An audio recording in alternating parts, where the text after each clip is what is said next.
Okay, let's see if we think we can hear me now. Not that I'm necessarily any better with audio. Let's see if someone can let me know, can you actually hear me? This does... Do you know what? I wonder if it's because of what I said about the... Do you remember if you were here last week? Thank you everybody for helping me. And we don't know what that was. I think it's the ginger dwarf from the north. Because, do you remember I was slagging off her fat, ugly sign language people? I think that's what they've done. They've deliberately shut me down because I slagged off the ginger dwarf's sign language people. And they worked out that I don't know how to sign. And so they were like, right, we'll teach the old cow a lesson by turning off her sound. Anyway, where I was before I was rudely muted by... Who muted me? Some twat at Instagram. Listen, Instagram twat, if you're watching this just merrily pressing mute, you can piss right off, darlings, because we're trying to have a laugh. And frankly, we need a laugh right now. And laughing at me is fine. But you can't laugh at me on mute because I'm not as funny when I'm quiet, although my husband much prefers it that way. We were discussing whether I look like Claire from HR. And I think maybe I do. So then we were discussing, I was discussing, you couldn't hear shit. I was having a lovely time. You know when you go to HR, they always have shit highlights, don't they? Why can't people in HR ever pay for decent highlights, right? Because they get paid a shit ton. You go to any council, go and look up any public sector worker working in HR. They always get paid a shit ton for basically sitting there, listening to people bitch about something. And then they just take your secrets and they spread them around the office and use them against you. I always tell people entering any kind of employment, A, never go and see HR. B, never go and see HR. C, never tell HR anything. So if I look like Claire from HR, I think this might be the last time this topic comes out. So if you like it, do message me, katie@katiehopkins.co.uk, and I'll happily send it to you. Maybe if you work in HR, actually this would be perfect for you. You'd be able to wear it to a wedding with a little skirt from Next or something tragic like that. Right. Anyway, that's the outfit thing and we will move on. I've got so many things I want to talk to you about. Number one, I want to talk to you about Katie Price. So the little darling has been on GM TV. What's it called? What's that shit morning show that used to be interesting with peers and now no one's allowed an opinion, so you have to be dull as dishwasher? What's that bloody awful woman, Kate Garraway? Oh, God. Just the woman with the thickest hair on the planet, right? If she didn't have that hair, not being funny, she wouldn't be on the TV. Just because she has, like, hair. She has hair. You know when people thatch houses? You could thatch houses with Kate Garraway's head.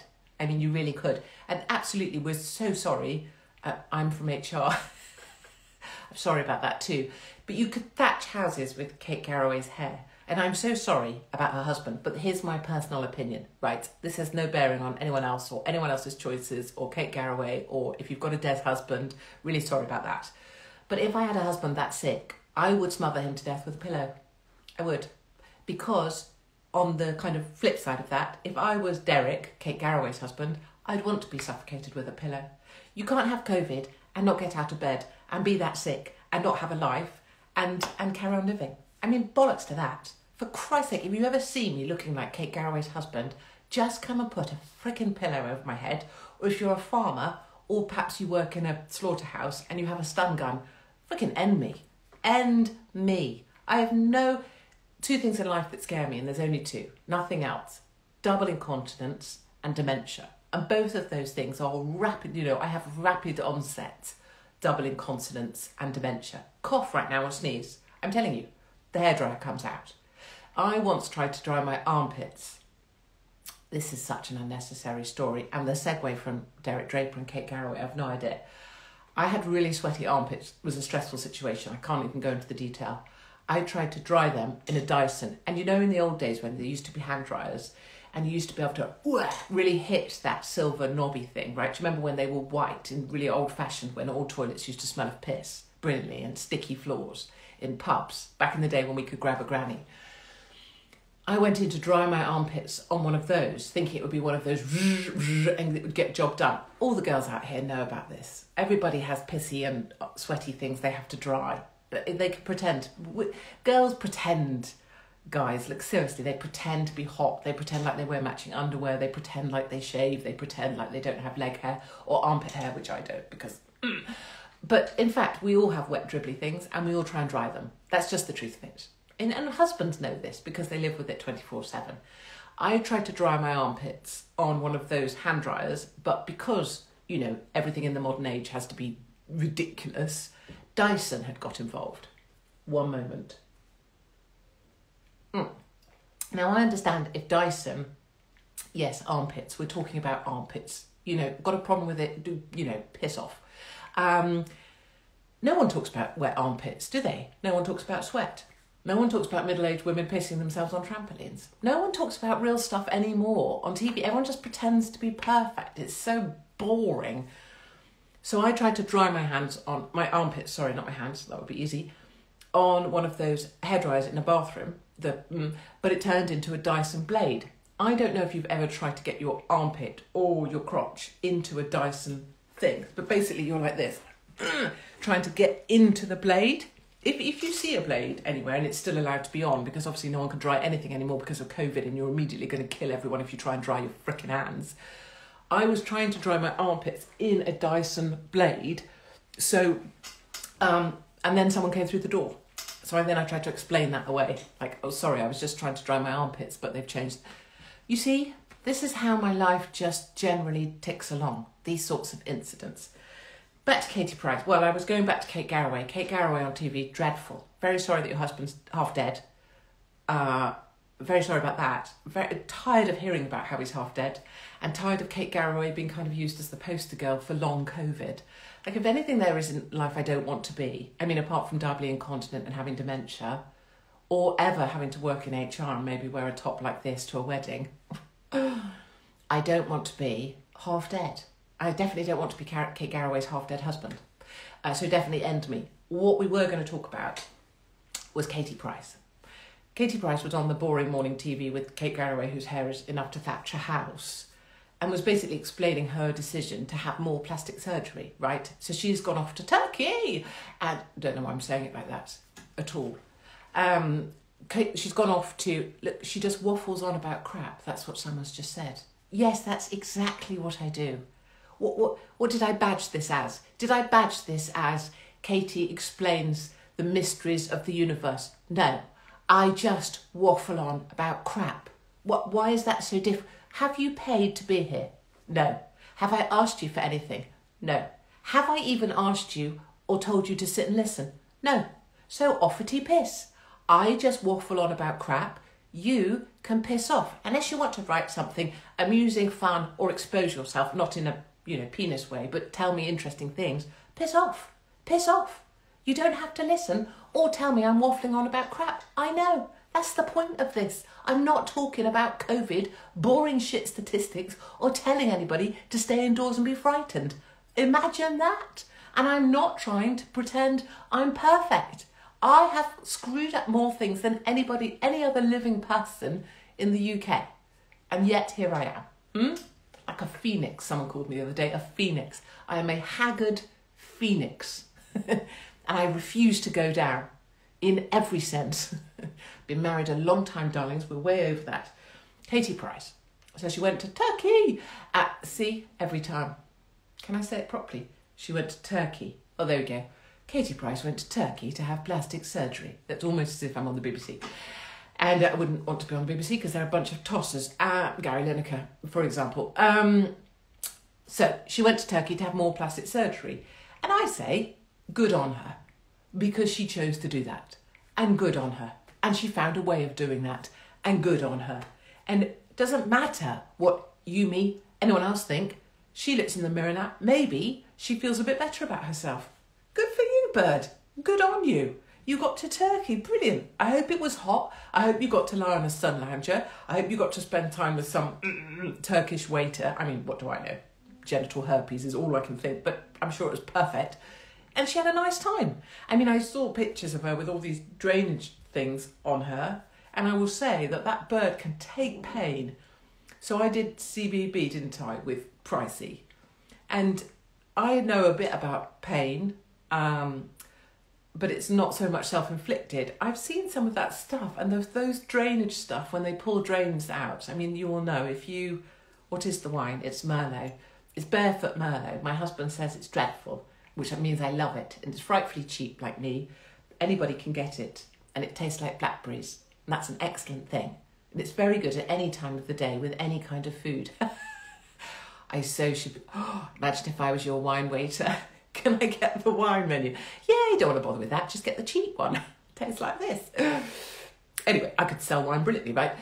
And also the other thing I want to be is one of those people on an airplane that announces things.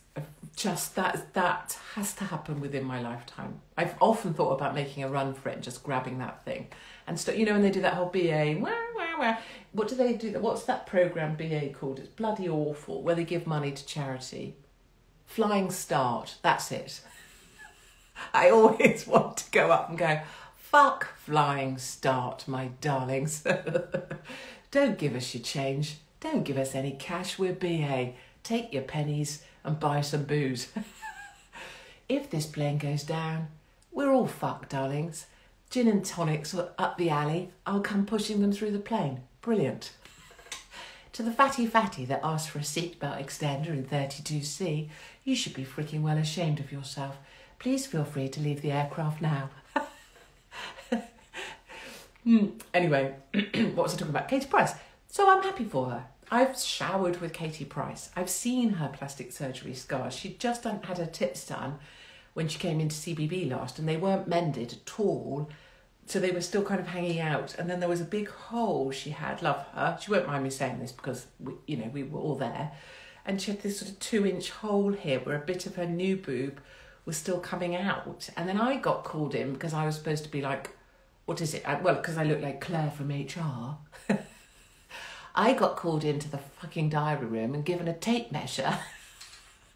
And I had to measure the what's it here, the hole under Katie Price's tit with a tape measure.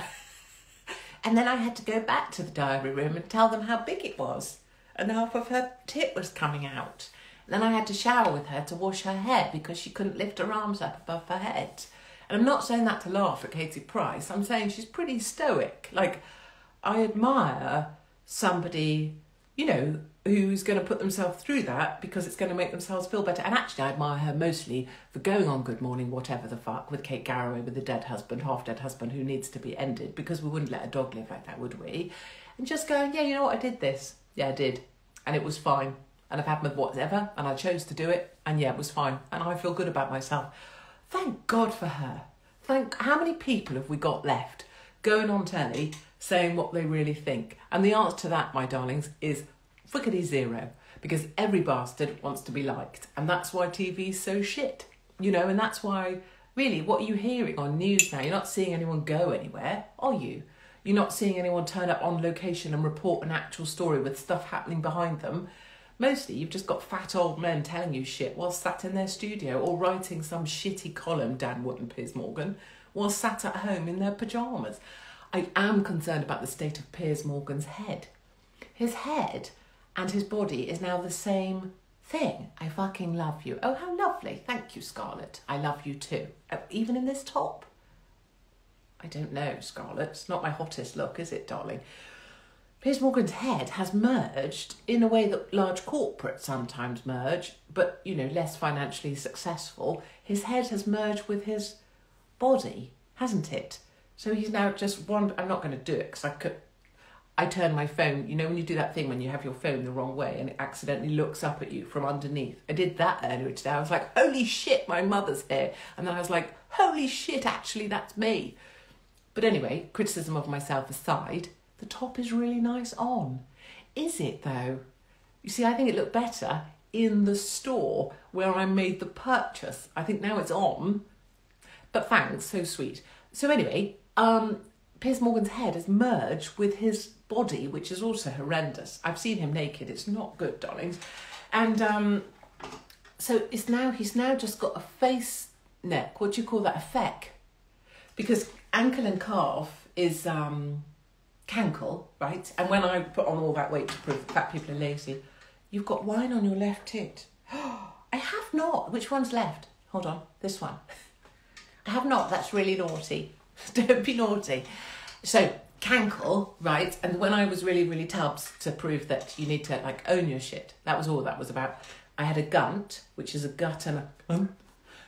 Piers Morgan has got a face that is also a neck, a feck.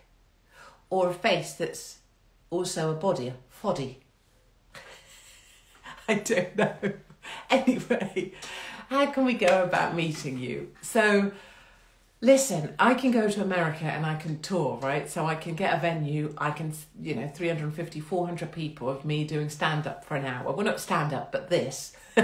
But more, kind of. It has some kind of something about it. And those tickets sell out twice over. And that's just in random places in America. And what's really hard, actually, is that I can't do that in the UK, and I'd really love to. If there was a theatre that could have me, I know we could fill it. And I know we would have a brilliant time. And I know we'd have a better time than any of the male comics that are out there that are just telling you the same old patter, and I can hear that it's not real. And yet I can't get a venue because the left will come and burn it down. So I'm so willing to do it. Maybe we need to bring in the British Army, surround a theatre or a series of theatres. I don't want any money either. Theatre can keep the money. Give it to the people on the desk or the ticket people or the people behind the bar. And we could fill the theatre and have a brilliant time. And I'd love to, that's my ambition really for this year into next year, is to try and make that happen. But I think it will take a security unit to fight off the left, because they'll just shut it down. So that's why I'm not on the road here. I'd be out on the road tomorrow doing this if I could, but I can't. Track and trace, what time is it? 2021. Track and trace, my darlings. I don't know if any of you have that app, but you shouldn't, and you should delete it. And I'm sure that's not an approved thought, but who the hell's going to sign up for something that's going to allow you to be tracked? I'm just going to say my personal stuff because I'm not a doctor and I don't know anything. But here we go. I would never, ever sign up for something. I wouldn't sign up for an app anyway. Darlings, I've struggled to sign up to, my children going to school. Never sign up to that. So when you go up to a restaurant or a bar and they say, have you got track and trace? Have you got track and trace? No, I don't. And then give them the long stare into the middle distance. It's a powerful move, that. I will, sometimes we must do lectures as well where I help people learn powerful moves. Have you got track and trace? No. Stare into middle distance strongly. No. And you just hold the face. And they don't know what to do with that. And then when they say, I'll get you the paper form, say, yeah, sure.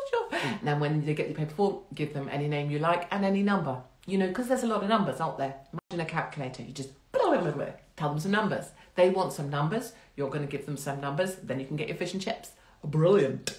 Anybody on track and trace, you lost your crazy mind. I'm sure you did it because you thought you should, because you were told you should. But really, we've reached an age where the time for asking, nearly spilt my wine. Did you see the clip of the British fan, the English fan? And he was being like manhandled by the police. I think I put it on my Instagram. He was being shoved out the way and the guy was like, no, must not spill my beer. And the police were being like major dickheads, like, ugh. And he was like, no, the golden liquid, no. And he saved it. And then I don't know if you saw the female police officers, they were really shit. So the guys were like, yeah, I'm going to shove you in the back, yeah, because I've got a fluoro jacket on. And the girls were like, yeah, I'm a police officer too, but don't hurt me. It's so lame, the Met Police, really. So anyway, track and trace, get it off. MPs are deleting it, everyone's deleting it, and you'll see they're going to change the sensitivity of it. And do you know what that means? It means, hold on, talk about yourselves. Not on the tits. Stop banging on about my tiny boobs. They're tiny. Just talk about something. Talk about my nose. It's bigger. So, track and trace, they're going to change the sensitivity of the app, right? Which basically means they're just going to slide it down the scale. They're just going to pull a number out their ass and change it. Now look, the whole point of today, for God's sake, you lot, was to... Actually, I had a topic and everything. I've done preparation. And now we've just... What have I talked about? Nothing, just like the guy said. I really wanted to talk to you about these lovely people and you messaging me. Thank you. I do read your emails personally and I do care and I do try and tell you where my bloody necklaces are from. Always Etsy, always about £7.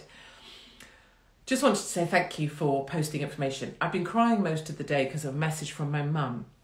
She lives in Spain. If this is your message, by the way, don't worry. I will never, ever, ever break confidence nor trust. She lives in Spain, is coming over in August. I haven't seen her since January. She's going to see my sister and friends, and said to me that my partner and I won't be invited for a meal as we're the only ones who haven't been vaccinated. She won't be coming to see me either. I'm getting a lot of that. Family members, my reason for reaching out for you is that I don't want to have the vaccine. There's been lots of sly comments on the family group chat about me. My cousin called me to say that I was selfish and I'm not allowed to have it. And the reason I'm doubting is because of my grandma's reaction. I'm really close to her and I see her every other day. But she says she doesn't want to see me until I'm safe and vaccinated.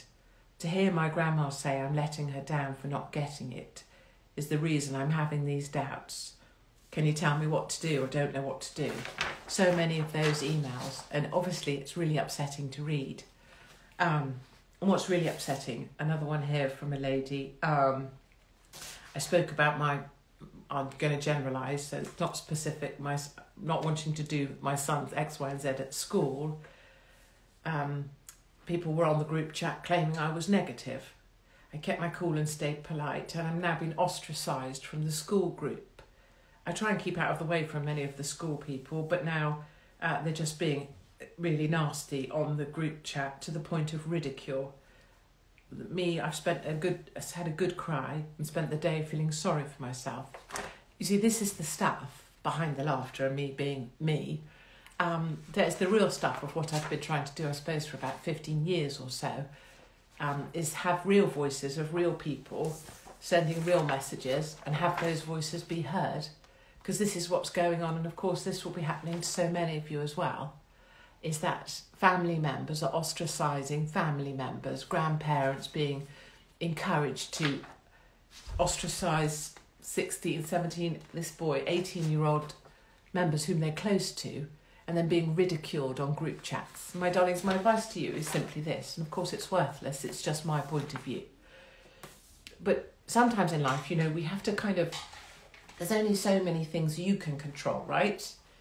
And if you think of yourself like if you had Velcro and you control all the things you control. So I control my ridiculous outfits, I control what comes out of my mouth, I control how I present myself, I am responsible and fully and wholly accountable for my children, I'm accountable for my house and everything within it, I'm accountable for my interactions, and I'm accountable for what I say and what I do and how I behave and how I conduct myself, right?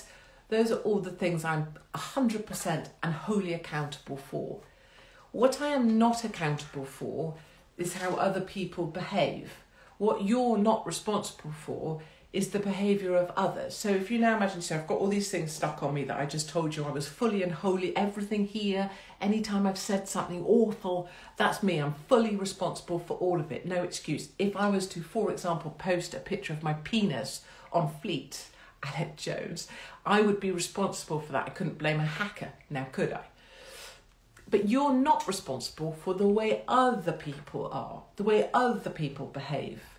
Your grandmother who says you've disappointed her, the school group who are mocking you together. Because what you notice about these other people is they then gang together to feel powerful, but they're not powerful alone, they're doing it as a group. And what will typically happen there is a family will say, we're not inviting you because you're not vaccinated. And they won't end with that. They will then post pictures of the family meal on Facebook, and then they will make sure you've seen them, and then they will be looking for your reaction to those pictures. Your most powerful move at that point is not to react. Email me, tell your personal friend, tell someone you're close to privately, offload it. You have to offload this. You cannot carry it around and say it's nothing, it's water off a duck's back. That's bullshit. People have said that about me. It's 100% not true. Nothing is water off a duck's back. I'm not thick-skinned. That's just a euphemism for I don't know how she handles this shit. You have to talk to someone, talk to me, but what you have to do is recognise that they only find power in a group, okay, that's them being weaker than you, and also you have to say, that's your stuff. You don't want me to come visit you, that sticks with you. You are saying unkind things about me, that sticks with you. You imagine it like grabbed some things here. What's that? An old card, old business card.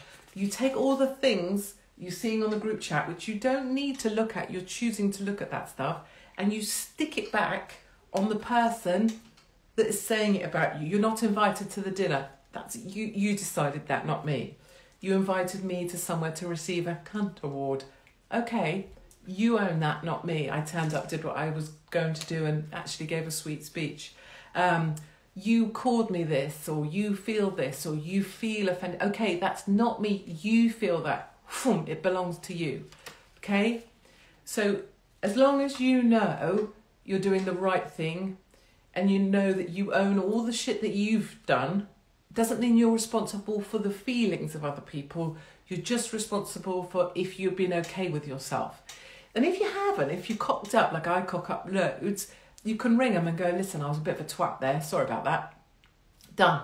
And that person then moves on. And if they don't move on, you don't need them in your life anyway, because unless you can adopt the military approach, which is, oops, sorry, I accidentally shot you in the arse. Sorry for being a twat. Let's move on. That's the approach we need. So I guess that's my thing. It's just know you're doing, whatever you're doing, as long as you're comfortable, you're okay. It can be real lonely, but you're not on your own because, look, we're all here. But please know that you aren't on your own, because that's just a small little sample of, and I'm obviously not reading out the detail of a lot of it, but it's all people that have been ostracised by groups, by a friendship group, by a family group. And very often what the family will do, well, they'll find the person you're closest to, like a grandma, and they'll say, Grandma, just tell him he can't come. Grandma, tell him he's not welcome. Grandma, tell him this, that, the other. And they're kind of specifically doing it because it's the most emotionally hurtful. And you have to see what they're doing, understand they're trying to hurt you, and then have a cry. It's a good idea. Do it in a bathroom though. Do it where no one can see. Do it with someone who won't tell anyone. Have a cry. Get your eyes together. Don't do that weird snotty thing in public or in front of them, because that's very gratifying for them. And then try, and be powerful as a, go on then. And that's probably the way I've dealt with a lot of 15 years or 20 years of this. And it's the way I think you can deal with it now. And it's the reason probably, I kind of see a lot of what I've gone through as kind of a building for now, because now is a good time for me, because there's been a lot of this in my life generally for 15 years or so. Anyway, I will love you and leave you. I promise not to bang on. I wish I had you in my ear all the time. Oh, bless you. You don't. Like, my first marriage lasted less than a year. So that's kind of my impact on husbands, typically. And the reason I'm probably still married now is because I go away quite a lot. So my family get a little break from me. People on the road are always like, oh, your family must really miss you. I'm like, meh. Yes and no. So on that note of being on the road, and I promise to be brief, I am going to be on the road again. My point about boys sitting in studios or at home writing columns or pretending that they're telling you the news when they're actually in the studio and they've been picked up in a car and there's no risk, is that kind of trying to prove what I do by doing what I do, which is why I'm on the road. So I'm about to take off on the road again. I can't say right this minute where I'm going or what I'm doing. I strongly disagree with what's going on in this country, as in the country I'm going to.